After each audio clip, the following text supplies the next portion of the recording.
So guys, ito yung nangyari sa account natin kanina. Ayan, May 13, 2025. Nagkaroon tayo ng 180 days na suspended account. So mostly, ang daming nagkaroon ng ganitong update ngayon. So kailangan nyo lang dyan, input nyo yung number nyo na nakalink sa inyong Facebook account.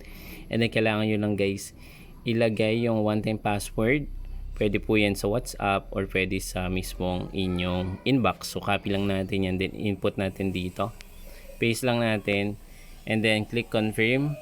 Mabilis lang naman yan guys. After nyan, record natin yung video na selfie. Make sure kayo po talaga yung magre-recover ng account nyo. So kailangan lang natin itong gawin. Hindi ko lang sure kung ito ay glitch or talagang mayroong unusual activity sa account natin. So kailangan nyo lang guys ganyan yung selfie.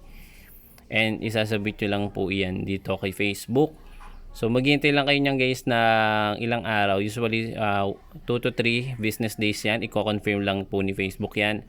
Pero update ko kayo guys mamaya kung magiging okay siya. Ayan, May 13, 2025. Maraming nagkaroon ng ganito. Ano? Meron tayong full video guide yan. Panoorin nyo. At marami din nagkaroon ng suspension ng monetization. Panoorin nyo yung full guide sa ating YouTube channel. Follow for more.